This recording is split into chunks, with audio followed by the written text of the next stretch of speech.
A história de Batu Khan, o temível martelo mongol, está inseparavelmente ligada à grandeza e à brutalidade do império de seu avô, Gengis Khan.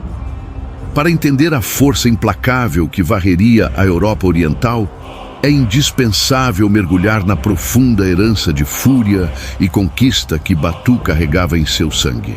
Um legado forjado no fogo e no ferro das estepes.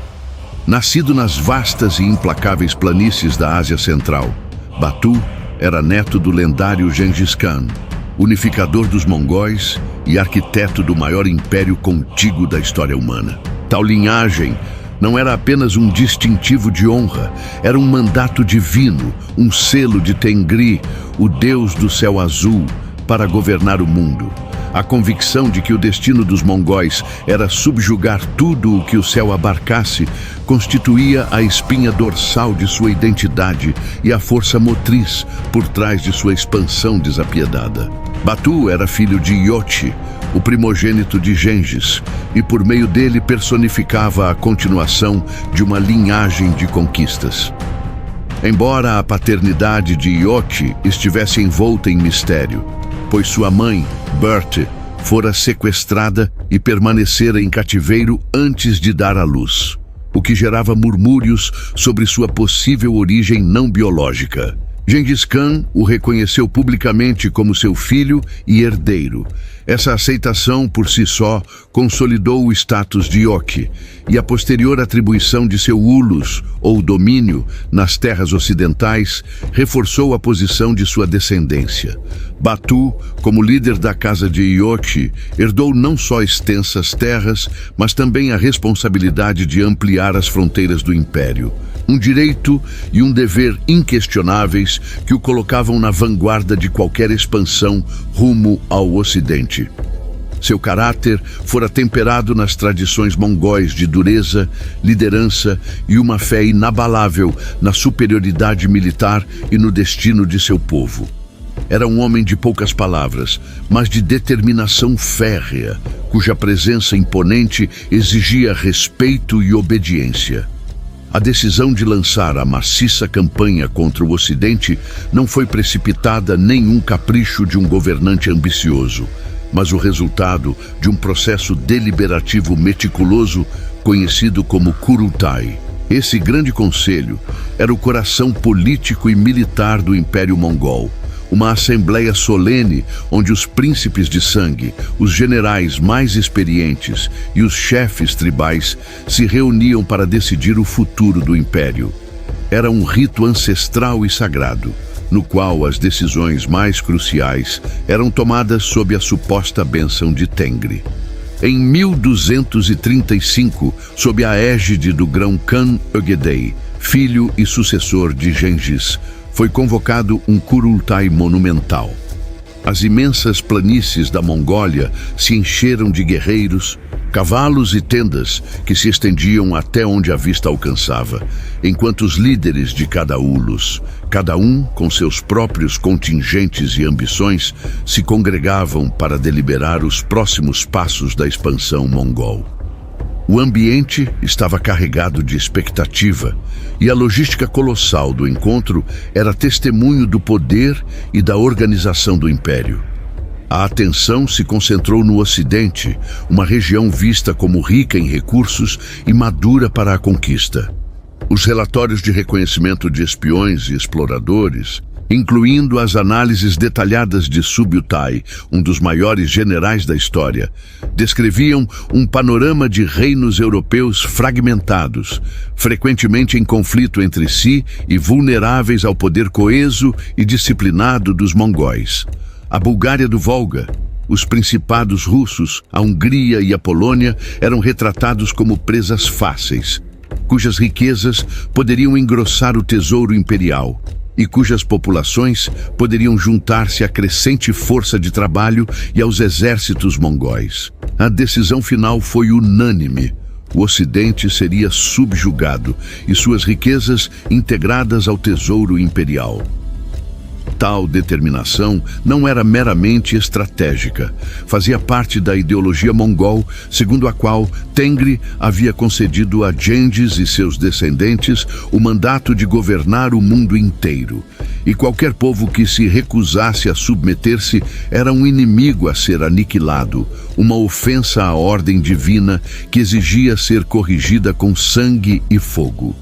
Para os mongóis, a conquista não era só poder, mas um dever sagrado. Para comandar essa colossal empreitada, Batu Khan foi designado comandante supremo. Sua condição de neto de Gengis e de filho de Yoki lhe conferia a autoridade nominal e a legitimidade necessárias para unificar príncipes de distintas linhagens, alguns dos quais eram seus próprios primos, como Gyuyuk, filho de Ogedei, e Möngke, neto de Gengis e futuro Grão-Khan. Ele era o rosto visível da campanha, o líder a quem os demais príncipes respeitariam ou, pelo menos, estariam obrigados a seguir por mandato imperial. Contudo, a verdadeira mente tática por trás do plano de aniquilação era nada menos que Subutai Bahadur, um dos estrategistas militares mais brilhantes da história. Subutai, um dos lendários 4 cães de Gengis, participara de todas as grandes campanhas do Império, da China à Rússia, aperfeiçoando a arte da guerra de manobra, cerco e aniquilação em uma escala jamais vista. Era um veterano de dezenas de batalhas, um mestre em logística, inteligência e coordenação de exércitos em vastas distâncias. Sua mente estratégica era um cálculo frio e preciso, capaz de antecipar movimentos inimigos e manipular forças imensas com uma eficiência aterradora. Enquanto Batu trazia autoridade e presença imponente, a legitimidade da estirpe real, Subutai planejava meticulosamente cada fase da invasão, desde a rota de avanço pelas estepes geladas até as táticas específicas a serem usadas contra os distintos inimigos que encontrariam. Sua visão estratégica era incomparável e seria o verdadeiro arquiteto da devastação que cairia sobre a Europa Oriental. A parceria entre Batu, príncipe de sangue real e líder nominal, e Subutai, gênio tático e mestre de campo, constituiria a força motriz da campanha. Essa dinâmica, combinando a legitimidade e o carisma de Batu com a experiência e a inteligência militar de Subutai, criou um comando coeso e formidável, uma máquina de guerra perfeitamente ajustada para a destruição. O exército reunido para essa campanha era colossal, uma união de ulos de todos os cantos do Império, com príncipes como Gyuyuk, Möngke e Kaidan participando sob a direção de Batu. Cada um trazia seus próprios contingentes e ambições, mas todos estavam sujeitos à autoridade do líder supremo e ao gênio do general mais experiente.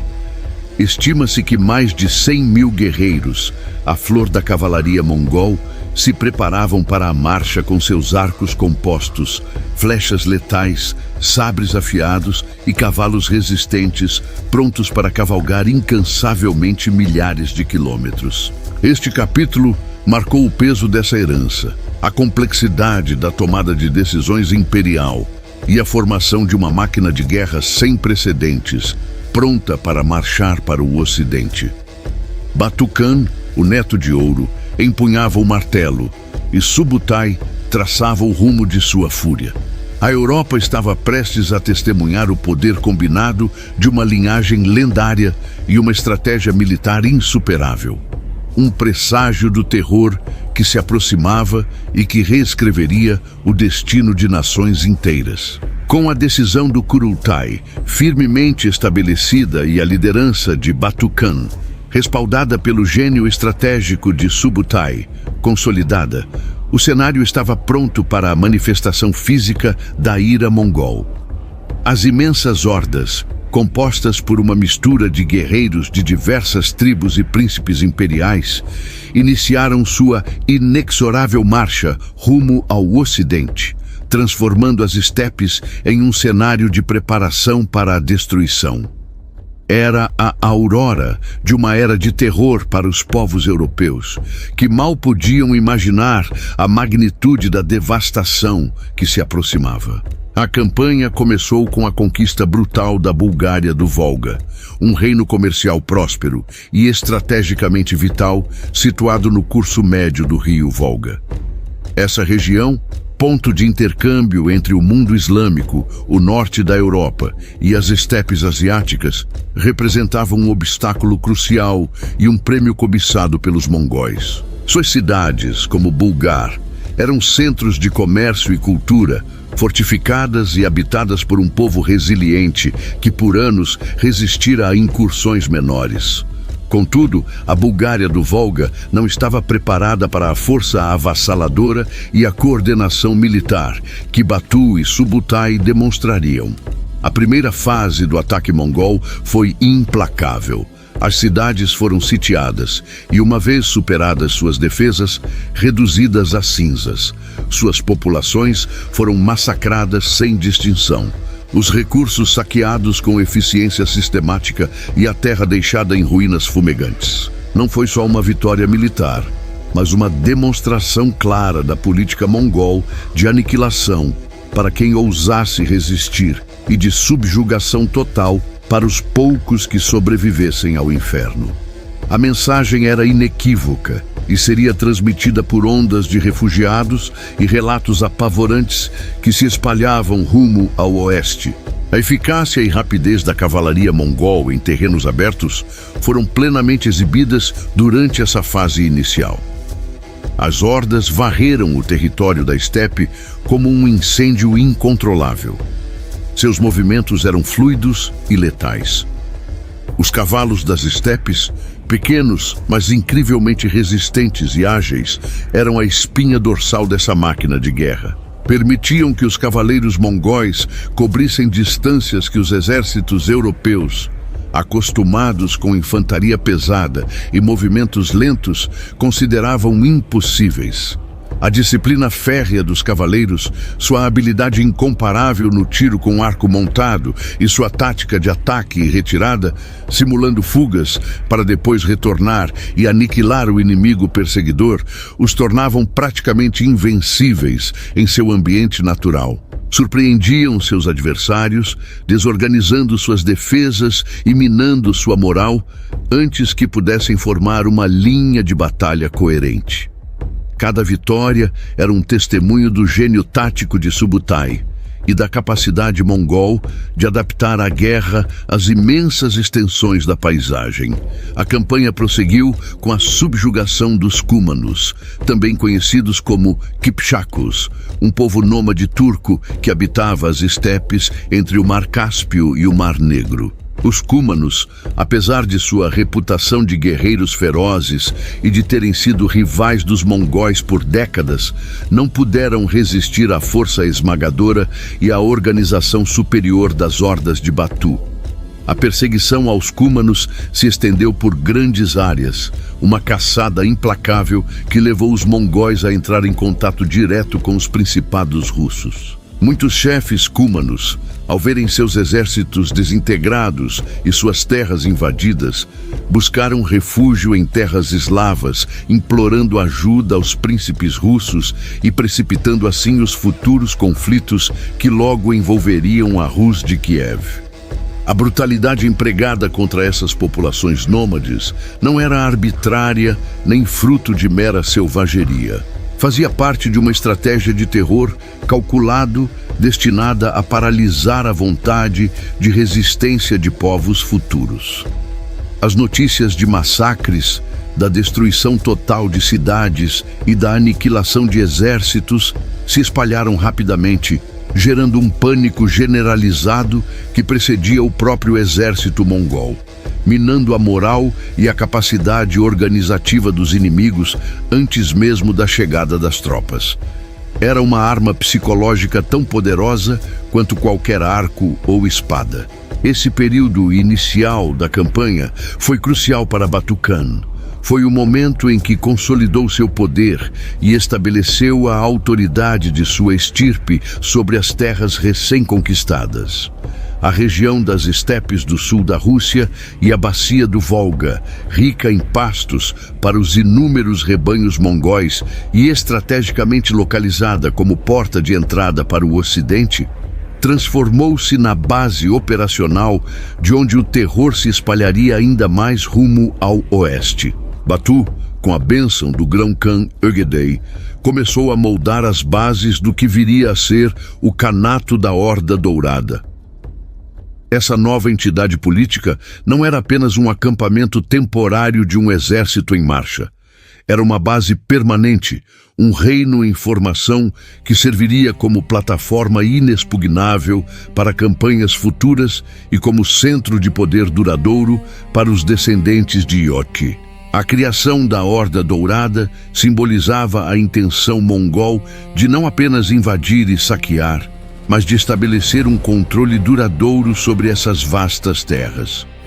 A administração mongol, embora temida, era incrivelmente eficaz.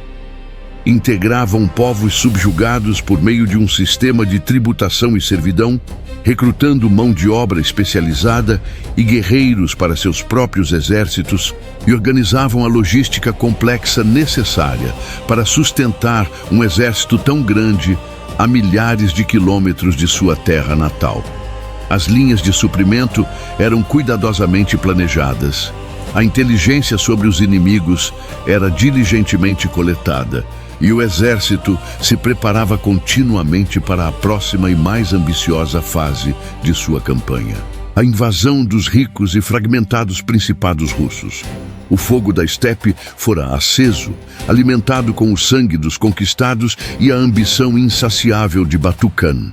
Sua brasa incandescente estava prestes a varrer a Europa Oriental, deixando um rastro de cinzas e desespero, e a Europa estava a ponto de sentir o impacto do martelo mongol em toda sua fúria. Após consolidar suas bases nas estepes e esmagar a resistência tenaz da Bulgária do Volga e dos indômitos cúmanos, o martelo mongol de Batu-khan havia forjado uma máquina de guerra imparável. Com as planícies orientais firmemente sob seu domínio e as linhas de abastecimento asseguradas, os olhos impiedosos de Batu e a mente calculista de Subutai voltaram-se agora para o ocidente, rumo às ricas e fragmentadas terras dos principados russos. Era uma região vasta, repleta de florestas densas e rios caudalosos, mas dividida por séculos de rivalidades internas. Os príncipes russos, frequentemente em guerra uns contra os outros, estavam tragicamente mal preparados para a tempestade de aço e fogo que se aproximava, subestimando tanto a ferocidade quanto a adaptabilidade do inimigo que haviam permitido assentar-se em suas fronteiras orientais. Era o ano 1237 e o inverno russo começava a mostrar seus dentes. Mas para os mongóis seria apenas mais um aliado em sua marcha implacável. A primeira cidade russa importante a sentir todo o peso da fúria mongol foi Ryazan, um próspero principado estrategicamente situado às margens do rio Oka. Em dezembro de 1237, a horda de Batu-khan, um exército imenso e apavorante, emergiu das florestas e estepes e sitiou a cidade. Os mongóis enviaram emissários exigindo submissão e um tributo exorbitante, 1/10 de tudo: cavalos, homens e bens. A resposta dos príncipes de Ryazan, liderados por Yuri Ingvarevich, foi um desafio corajoso, porém suicida. Quando não restar nenhum de nós, então tudo será vosso. Tal recusa absoluta em render-se selou o destino da cidade e de seus habitantes, transformando Ryazan em cenário de um massacre exemplar. Uma lição brutal para todos que ousassem desafiar o grão-khan. O cerco de Ryazan é uma história de coragem e tragédia, um prelúdio sombrio do banho de sangue russo. Os mongóis, mestres incomparáveis da guerra de cerco, não perderam tempo. Em apenas 5 dias, construíram uma multidão de máquinas de cerco e catapultas colossais e eficazes. A madeira foi derrubada nas florestas circundantes e arrastada até as muralhas, enquanto a mão de obra escrava, capturada em campanhas anteriores contra os búlgaros do Volga e os cúmanos, era forçada a trabalhar incansavelmente sob a supervisão implacável de engenheiros mongóis. Durante 5 dias de combates brutais e incessantes, a cidade foi bombardeada de todos os lados com uma chuva de pedras, flechas e fogo.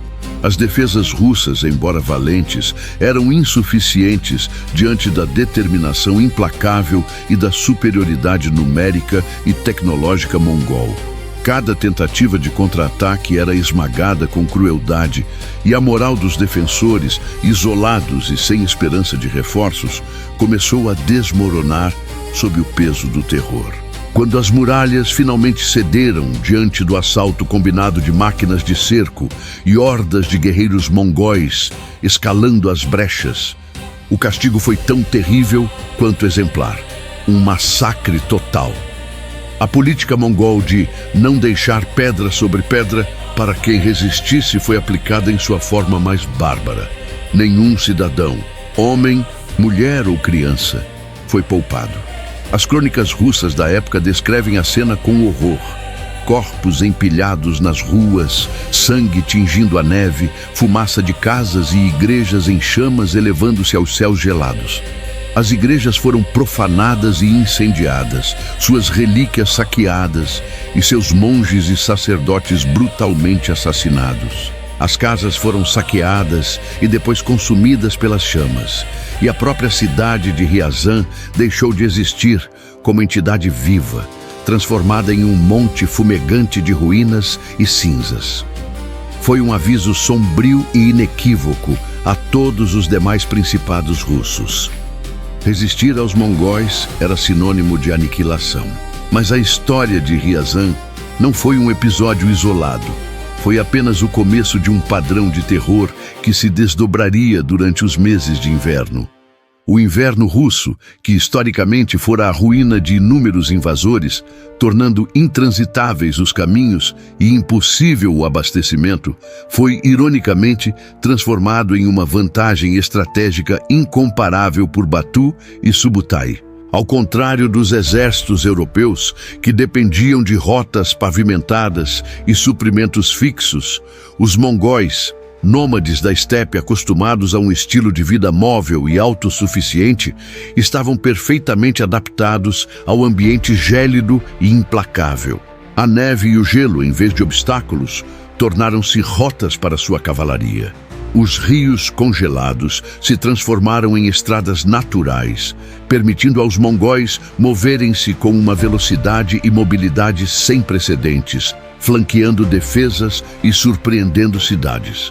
Enquanto os exércitos europeus arrastavam-se por caminhos lamacentos ou esperavam a primavera, os mongóis galopavam sobre a imensidão branca. Seus cavalos das estepes, resistentes e habituados a pastar sob a neve, mantinham um ritmo frenético. A resistência dos cavaleiros mongóis, vestidos com peles grossas e acostumados ao frio extremo de suas próprias estepes, permitiu-lhes sustentar o ritmo da campanha durante os meses mais rigorosos do inverno. Uma façanha que desbaratou completamente as expectativas e defesas russas. Os principados esperavam que qualquer invasor recuasse ou se detivesse durante o inverno, mas em vez disso, o inverno tornou-se a estação do terror.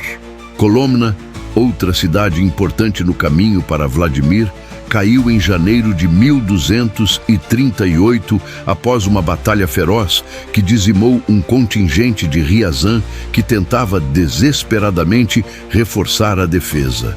Depois foi a vez de Vladimir, capital do poderoso Principado de Vladimir Suzdal, uma das joias da Rus de Kiev. Situada e incendiada, sua resistência foi tão valente quanto inútil.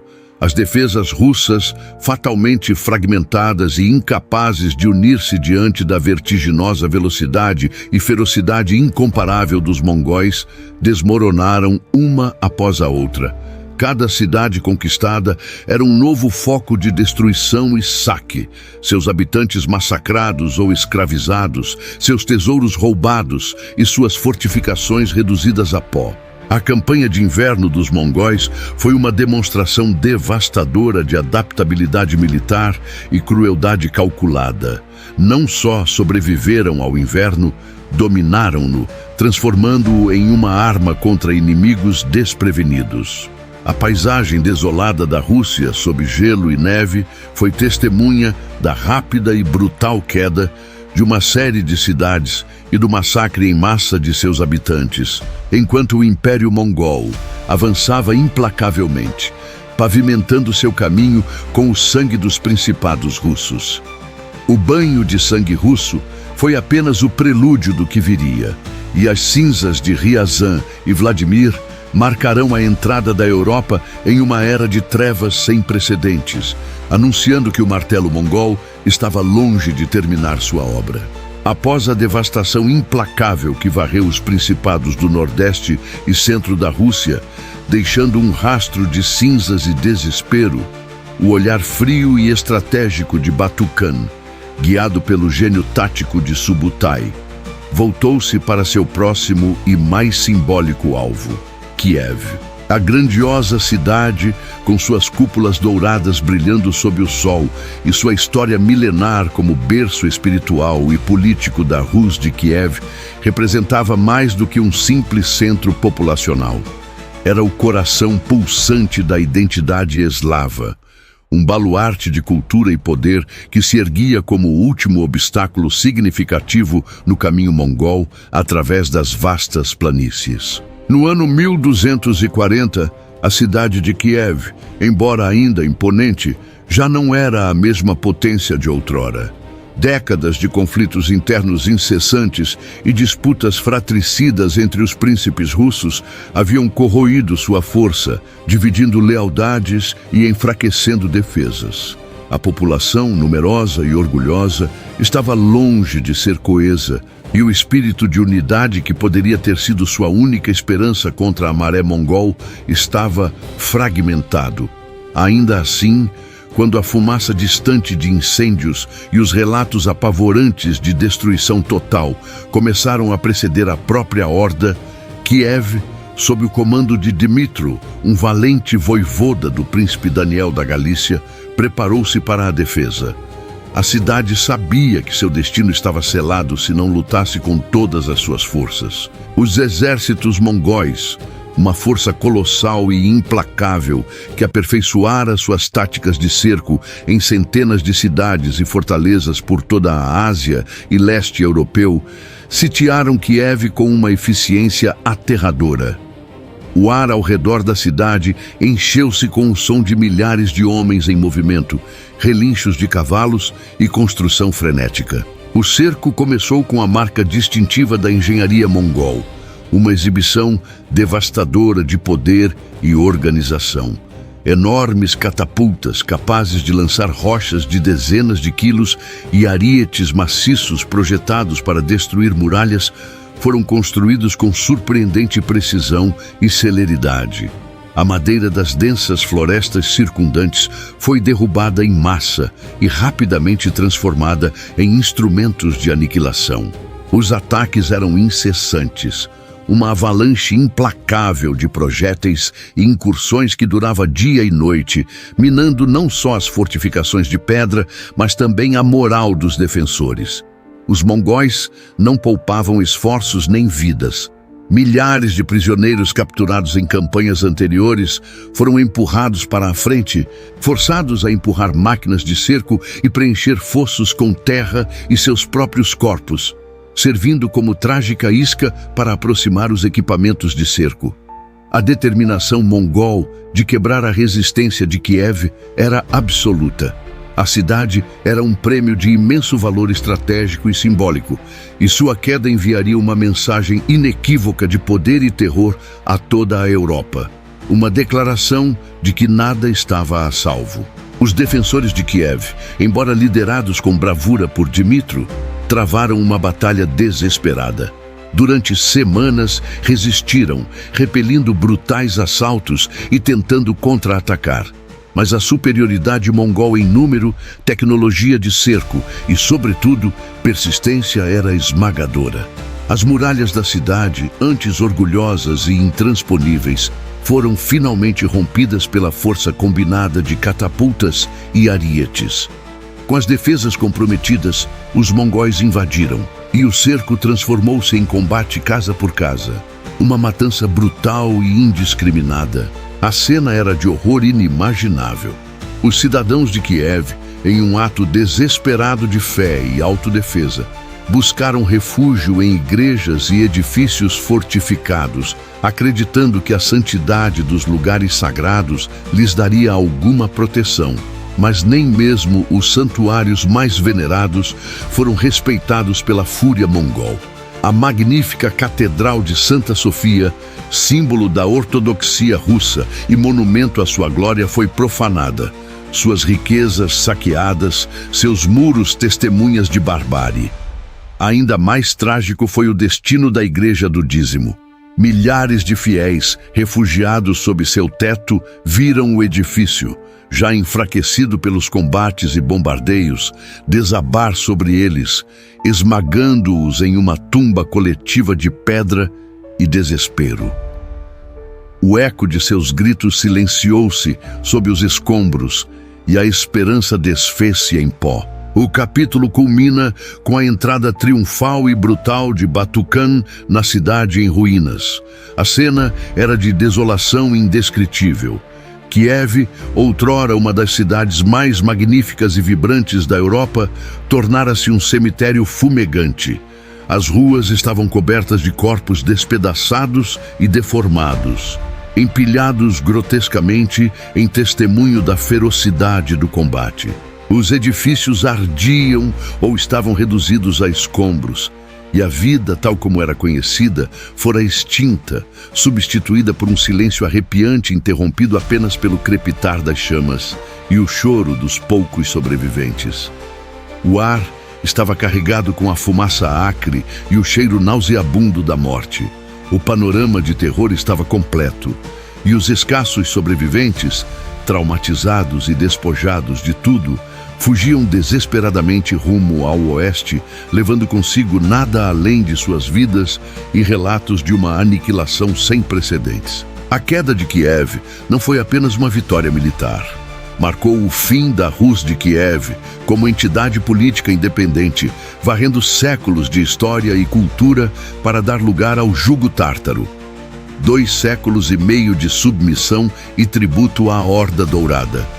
A cidade, outrora próspera e vibrante, seria reduzida a uma aldeia por anos, suas riquezas saqueadas e sua população dizimada. Este capítulo não apenas narra os sombrios eventos do cerco, mas também explora o impacto cultural e psicológico avassalador da destruição de Kiev. Um acontecimento que transformou profundamente o rumo da história russa e ressoou por todo o continente europeu. O coração da Rússia fora destruído e as portas da Europa Central estavam agora amplamente abertas para a Horda Dourada. O martelo mongol golpeara seu ponto mais vulnerável, e as consequências seriam sentidas por gerações. Com a Rússia Oriental e Central subjugada, suas cidades reduzidas a cinzas e Kiev, o coração espiritual dos eslavos, convertida em um cemitério fumegante, a horda mongol de Batukan, sob a direção magistral de Subutai, estava pronta para sua próxima e mais ambiciosa fase de conquista, a Europa Central. A escala e ferocidade da devastação na Rússia haviam consolidado a reputação dos mongóis como uma força imparável, um castigo divino que varria a terra. E as notícias apavorantes de seu avanço precediam seu próprio progresso.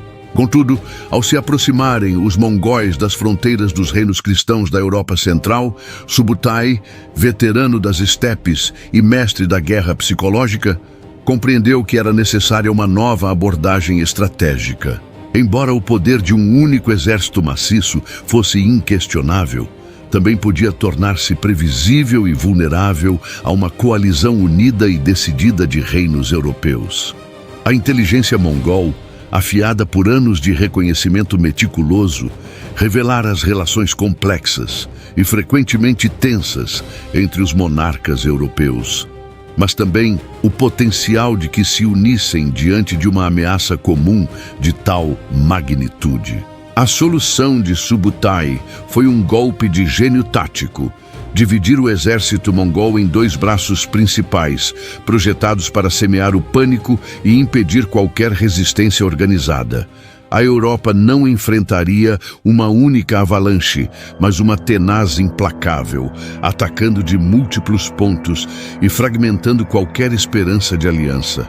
O braço norte, ligeiramente menor, foi encarregado de invadir a Polônia, enquanto o braço sul, maior e liderado pessoalmente por Batu e pelo astuto Subutai, rumaria para a Hungria.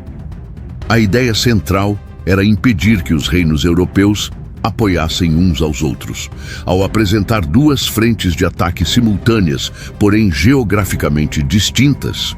Subutai pretendia forçar cada reino a dividir seus recursos e, crucialmente, suas forças militares.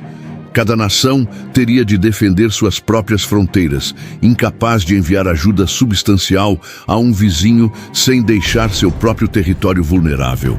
A estratégia era brilhante em sua simplicidade e devastadora em sua execução, explorando as tensões e falta de unidade preexistentes entre os poderes europeus. O ataque à Polônia tinha um objetivo muito específico e brutal: semear o pânico e eliminar qualquer força cristã de apoio antes que pudesse unir-se ao exército húngaro, que Subutai identificara como a principal ameaça e possível núcleo da resistência europeia. Sob o comando de príncipes notáveis como Orda-Khan, Baidar e Kadan, essa força marchou rapidamente pelo sul da Polônia, saqueando cidades, incendiando aldeias e massacrando populações com a eficiência implacável que se tornara sua marca registrada. A velocidade e brutalidade de seu avanço criaram uma onda de terror que se propagava muito antes da chegada das tropas, desmoralizando os defensores mesmo antes que os cavaleiros mongóis aparecessem no horizonte. O objetivo não era necessariamente conquistar a Polônia para mantê-la, mas usá-la como um escudo de fogo e fumaça para proteger o flanco norte do avanço principal sobre a Hungria e garantir que nenhuma força polonesa ou alemã pudesse reforçar o rei Bela IV. Durante sua marcha, os mongóis na Polônia derrotaram várias forças locais e regionais, incluindo as de Sandomierz e Lublin, que foram varridas com pouca dificuldade. A destruição das cidades de Cracóvia e Wrocław, então conhecida como Breslau, foi particularmente significativa, enviando ondas de choque por toda a Europa. Cracóvia, antiga capital polonesa, foi incendiada e seus habitantes massacrados ou levados como escravos, enquanto Wrocław sofreu um destino similar, suas defesas superadas e a cidade devastada. Os mongóis empregaram suas táticas características: movimentos rápidos, falsas retiradas para atrair o inimigo a uma armadilha, uso de névoa artificial e manobras de flanco devastadoras que desorientavam e aniquilavam os exércitos europeus. As forças polonesas, embora valentes e compostas por cavaleiros pesados, eram lentas, previsíveis e dependiam de táticas de combate mais tradicionais e diretas, incapazes de adaptar-se à fluidez e velocidade do ataque mongol. Eram presas fáceis para os arqueiros a cavalo mongóis, que podiam lançar chuvas de flechas letais enquanto se moviam, mantendo-se fora do alcance da cavalaria europeia antes de fechar o cerco e aniquilar os sobreviventes. A execução precisa dessa estratégia de tenaz foi um testemunho da sofisticação militar mongol. A inteligência, obtida por meio de exploradores e espiões que operavam disfarçados na Europa por anos, foi fundamental. Forneceram detalhes sobre rotas, guarnições, recursos e, crucialmente, as fragilidades políticas e militares de cada reino. Além disso, a logística impressionante envolvida em coordenar 2 exércitos em campos de batalha tão distantes, garantindo suprimentos, comunicação e reforços, demonstrava a capacidade organizacional sem precedentes do Império Mongol. A divisão do ataque foi mais do que uma mera tática militar. Foi um golpe psicológico magistral. Ao criar a impressão de que os mongóis estavam em todos os lugares e podiam atacar de múltiplos pontos simultaneamente, infundiram um medo paralisante que desorganizou a resistência europeia, minando a moral e a capacidade de coordenação antes mesmo de as grandes batalhas serem travadas. As comunidades europeias, já abaladas por suas próprias divisões e conflitos, viram-se isoladas e desesperadas. O cenário estava pronto para a devastação, e a Europa, dividida e em pânico, estava prestes a enfrentar a fúria coordenada do martelo mongol. Os capítulos seguintes da campanha, as batalhas de Legnica na Polônia e Mory na Hungria, seriam os pontos culminantes dessa estratégia, onde o poder mongol e o gênio de Subutai se manifestariam da forma mais brutal e decisiva. Enquanto o braço principal do exército mongol, liderado por Batu Khan e pelo gênio Subutai, avançava implacavelmente rumo à Hungria, a estratégia meticulosa de aniquilação exigia um flanco norte igualmente devastador. Esse braço, sob o comando dos príncipes Orda-Khan, Baidar e Kadan, tinha um papel crucial e apavorante: semear o pânico na Polônia e desmantelar qualquer apoio potencial ao reino húngaro. A Polônia, já em pânico com a rapidez e brutalidade do avanço mongol que arrasara a Rússia, tentava desesperadamente organizar uma defesa. As notícias de cidades em chamas e massacres generalizados corriam à frente das hordas, criando uma atmosfera de terror e desespero. Diante da ameaça existencial, diversos principados poloneses, ordens militares cristãs e voluntários uniram-se para formar uma coalizão de exércitos, a última esperança para conter o avanço do martelo mongol. Sob a direção do valente e piedoso duque Henrique II, o Piedoso, governante da Silésia, a força cristã era uma união de contingentes diversos. Havia cavaleiros poloneses valentes e orgulhosos, mas frequentemente impulsivos. Juntavam-se a eles os experientes e formidáveis cavaleiros teutônicos, uma ordem militar com experiência em cruzadas, disciplina e armadura pesada. Também participavam cavaleiros da Ordem de São João, hospitalários. Além de nobres e cavaleiros, a coalizão incluía contingentes de mineiros de ouro da Silésia, organizados em milícias de infantaria e voluntários de outras regiões, todos decididos a defender suas terras e sua fé. Era uma força heterogênea, com diferentes níveis de treinamento e coesão, mas unida pelo medo comum e pela necessidade de resistência. Representava a última esperança para a Polônia e um escudo vital para o restante da Europa Central. O confronto inevitável ocorreu em um campo aberto perto da cidade de Legnica, Liegnitz, em 9 de abril de 1241. A Batalha de Legnica é um capítulo sombrio e, ao mesmo tempo, um estudo de caso da superioridade tática e da brutalidade calculada dos mongóis. O exército mongol, embora numericamente menor ou de tamanho comparável, possuía uma disciplina e coordenação que os europeus simplesmente não conseguiam igualar. Empregaram uma série de táticas enganosas que desmantelaram completamente as formações mais pesadas e menos móveis dos europeus, transformando o campo de batalha em um matadouro. A tática de falsas retiradas foi fundamental para o sucesso mongol. A batalha começou com arqueiros mongóis, avançando e atacando as linhas cristãs com uma chuva de flechas devastadoras. Essas, disparadas com precisão e rapidez de arcos compostos mongóis, causavam baixas consideráveis e desorganização nas formações europeias, especialmente entre a infantaria menos protegida.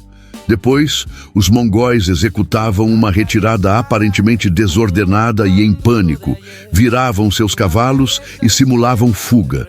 Os cavaleiros europeus impulsivos, sedentos por perseguição e convencidos de que estavam prestes a esmagar o inimigo, caíam na armadilha.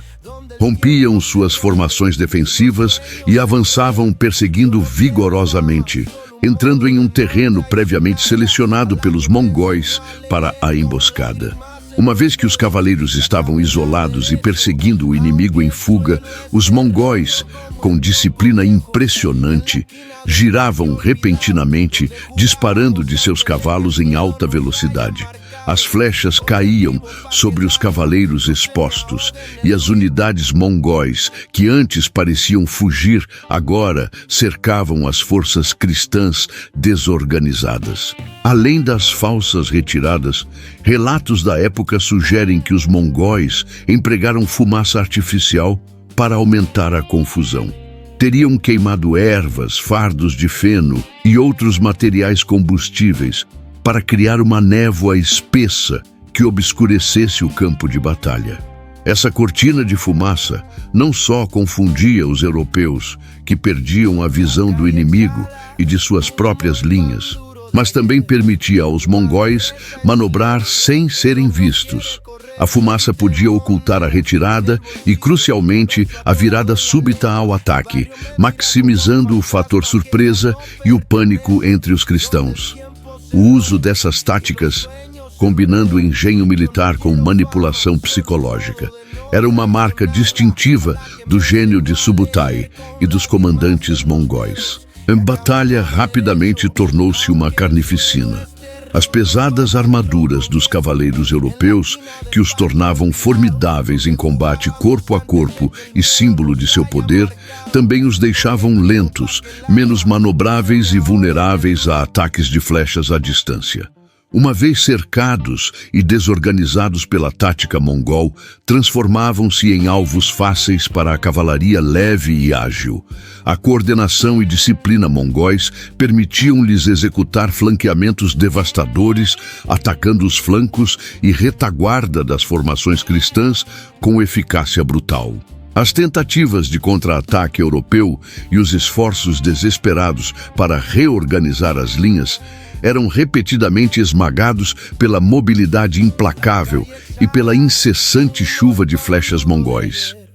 Os cavaleiros teutônicos, que lutaram com notável bravura, foram igualmente superados pela tática e pela força numérica.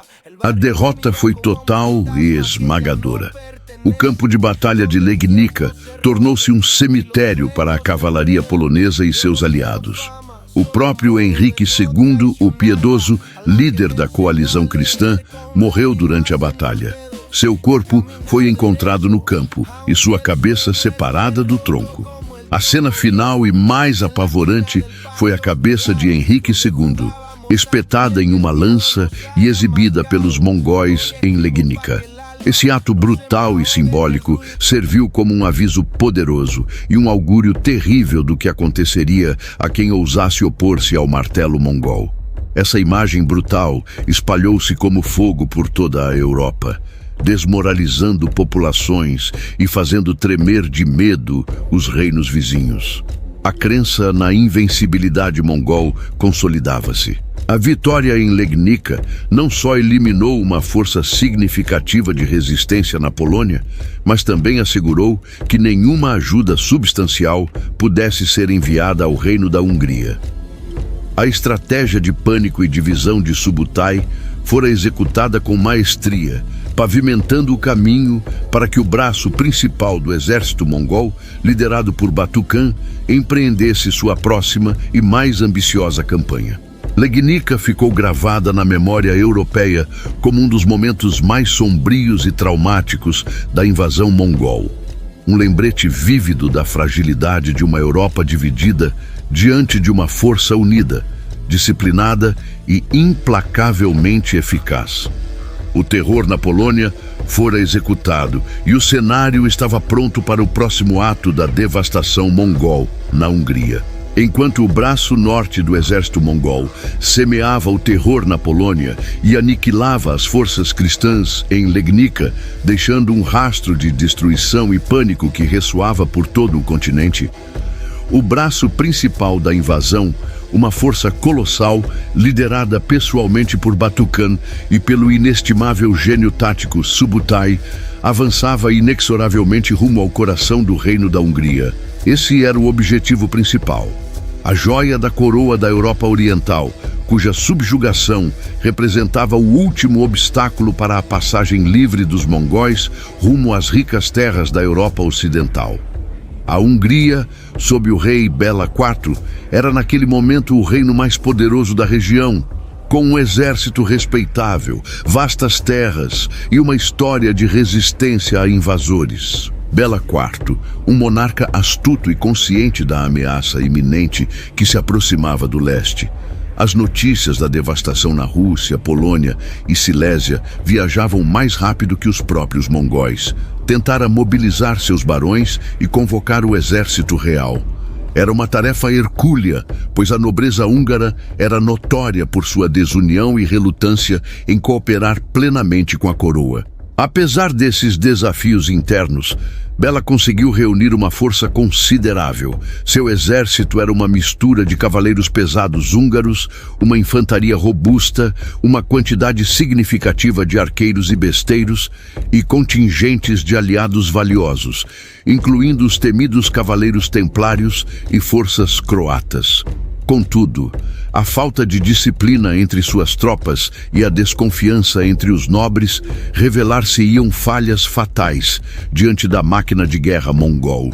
O exército húngaro, com cautela, posicionou-se perto do rio Sajó, a poucos quilômetros da cidade de Mory. A escolha do local não foi casual.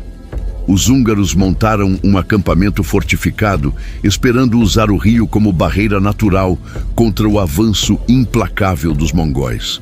A estratégia era simples: defender a ponte que cruzava o Sajó e forçar os mongóis a um confronto direto onde a cavalaria pesada húngara e a infantaria pudessem lutar em terreno mais favorável. Acreditavam que as águas geladas do Sajó e a estreiteza da ponte limitariam a mobilidade e as táticas de flanqueio mongóis.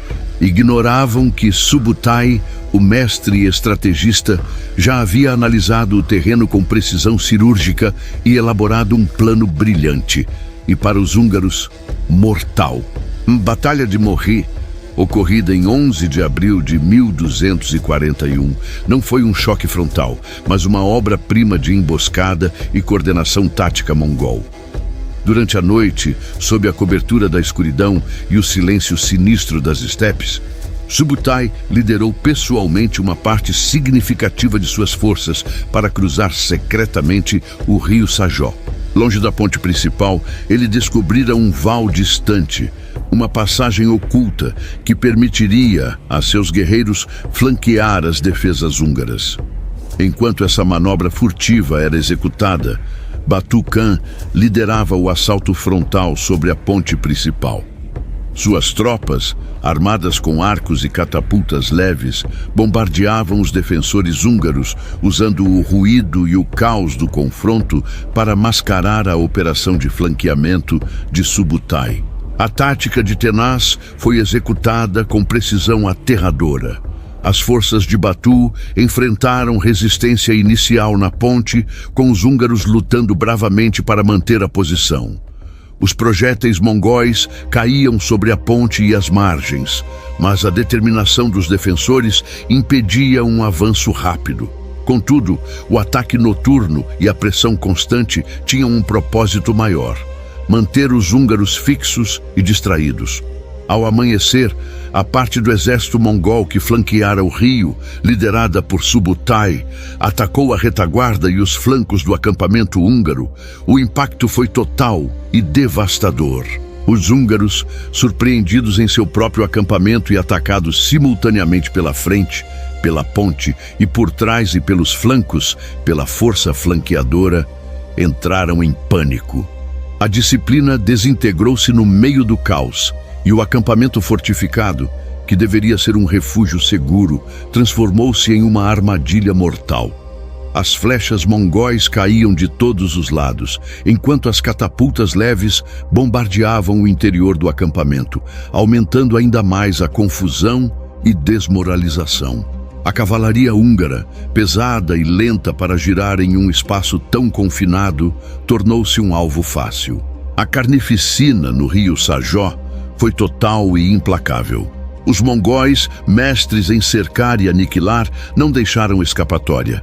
Conscientes de que um exército em pânico é mais fácil de destruir, estrategicamente deixaram uma pequena saída em seu cerco, um corredor da morte deliberadamente aberto. Os cavaleiros húngaros, em seu desespero por sobreviver, tentaram escapar por esse caminho ilusório, acreditando que era uma rota de salvação. Contudo, esse corredor os conduziu diretamente a uma emboscada premeditada nos pântanos e florestas circundantes, onde foram massacrados sem piedade por arqueiros mongóis que disparavam com cálculo e precisão.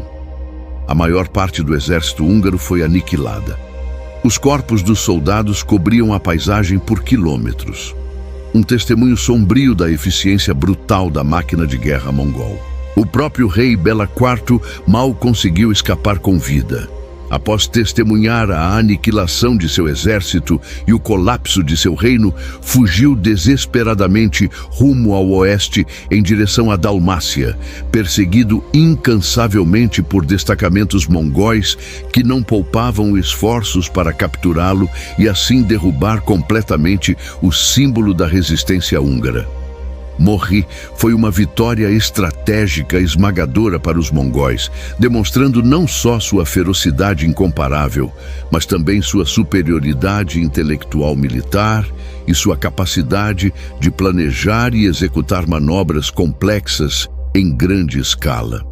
Este capítulo final da campanha mongol na Europa Oriental foi um golpe devastador que abriu as portas para a invasão do restante do reino húngaro, que seria sistematicamente saqueado e devastado, e para o avanço que parecia imparável rumo à Europa Ocidental.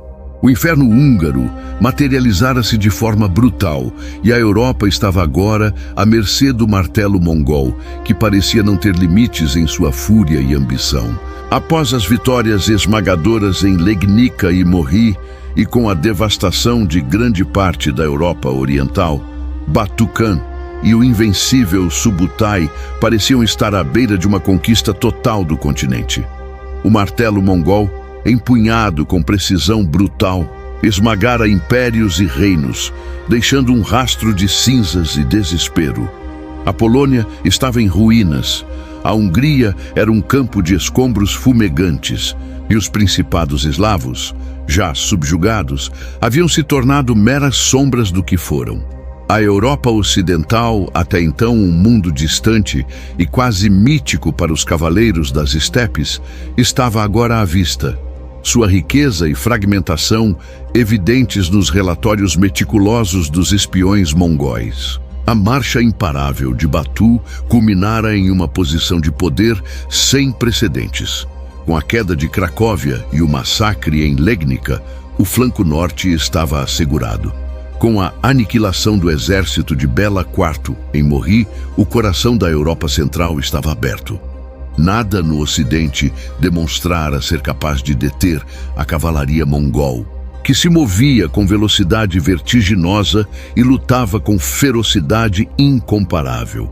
Os exércitos europeus, lentos, divididos e apegados a táticas antiquadas de combate corpo a corpo, haviam sido sistematicamente desmantelados por chuvas de flechas e manobras de flanqueamento devastadoras.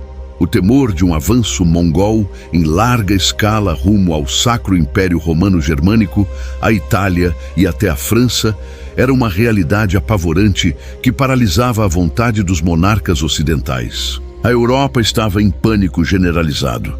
Os sussurros de Tártaros, nome pelo qual os mongóis eram conhecidos no Ocidente, associado ao inferno, Tártaro, ressoavam de aldeia em aldeia, de cidade em cidade.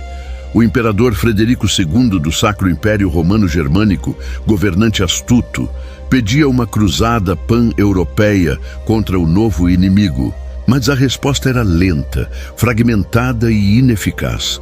Muitos nobres europeus estavam mais preocupados em proteger seus próprios feudos e disputas territoriais internas do que em organizar uma defesa unificada contra uma ameaça que parecia distante, mas que avançava inexoravelmente.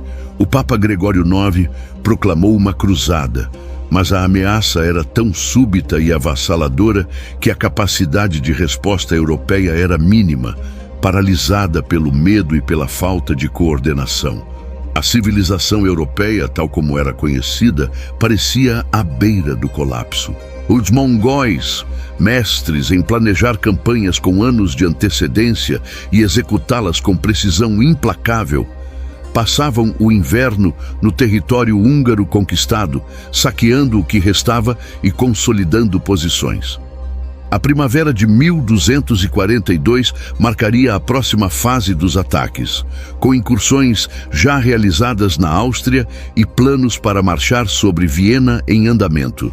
Era apenas questão de tempo até que os exércitos de Batu lançassem-se sobre o restante da Europa Ocidental, e o destino do continente parecia selado. A Pesadelo, no entanto, estava prestes a sofrer uma reviravolta surpreendente. Em meio a essa maré de conquista e desespero, uma notícia inesperada e dramática chegou aos acampamentos mongóis no inverno de 1240 e 1242, das profundezas da Ásia Central. A morte de Ögedei Khan, o grão-khan do vasto Império Mongol, em Karakorum, a capital. Essa notícia, aparentemente distante, desencadearia uma cadeia de eventos que culminaria na decisão mais crucial e inesperada da campanha de Batu Khan. Uma decisão que milagrosamente salvaria a Europa Ocidental.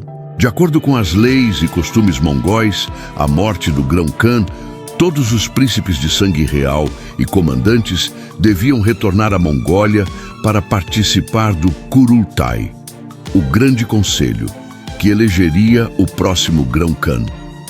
A sucessão não era linear, e o processo geralmente era marcado por intensas intrigas políticas e lutas pelo poder. A presença de Batu na Mongólia era essencial para proteger seus próprios interesses e os de sua estirpe, a casa de Yoki, na sucessão. Havia uma rivalidade feroz, em especial entre Batu e seu primo Guyuk, filho de Ögedei e um dos principais candidatos ao trono, que se inimizara abertamente com Batu durante a campanha ocidental, alimentando tensões que podiam desestabilizar o império desde dentro. A decisão de recuar não foi fácil para Batu, um líder ambicioso e vitorioso. Estava no auge de sua campanha, com a glória de conquistar a Europa Ocidental ao seu alcance. Contudo, a lealdade à tradição e a necessidade estratégica de proteger sua posição dentro da complexa teia política do império eram imperativas. Subutai, o gênio tático, embora provavelmente relutante em abandonar uma campanha tão bem-sucedida, compreendia as ramificações políticas e apoiou a decisão. Assim, tão subitamente quanto haviam chegado, os exércitos de Batu, após saquear e destruir tudo em seu caminho, simplesmente voltaram e marcharam rumo ao leste, desaparecendo das fronteiras europeias tão rapidamente quanto haviam aparecido. A Europa, que parecia irremediavelmente condenada, respirou aliviada. A retirada dos mongóis, interpretada por muitos como um milagre divino, foi um choque para os europeus que esperavam uma aniquilação total. O desaparecimento repentino das hordas deixou para trás um rastro de devastação e uma Europa traumatizada, mas em grande parte intacta. Cidades e aldeias que esperavam o toque abrasador da conquista mongol foram poupadas. Reis e príncipes que se preparavam para a derrota viram-se diante de um alívio inesperado. O fim do mundo, como muitos o chamavam, fora adiado. Contudo, embora a retirada tenha salvado o Ocidente de um destino semelhante, deixou um legado duradouro e sombrio para a Europa Oriental. Batu Khan, o martelo mongol, não apenas deixou um rastro de destruição e luto, mas também fundou o Khanato da Horda Dourada, um reino de terror duradouro que escravizou a Rússia por mais de 250 anos. As terras da Rus de Kiev jamais voltariam a ser as mesmas, permanecendo sob o jugo mongol, pagando tributos e sofrendo invasões periódicas que moldariam profundamente sua cultura e história. O pesadelo não terminou para eles, apenas mudou de forma. Batu Khan, o neto de Gengis, regressou a seu lugar como um dos senhores mais poderosos do Império Mongol, um líder que quase quebrara a Europa. Embora a Europa Ocidental tenha sido poupada por uma reviravolta do destino e pelas complexas políticas internas do vasto Império Mongol, o legado de medo, dominação e subjugação imposto por Batu e sua Horda Dourada continuaria moldando o leste por séculos, lembrando a todos o poder avassalador do martelo mongol. Se você gostou dessa história, se inscreva no canal, curta e deixe seu comentário. Esse é o canal Imperadores.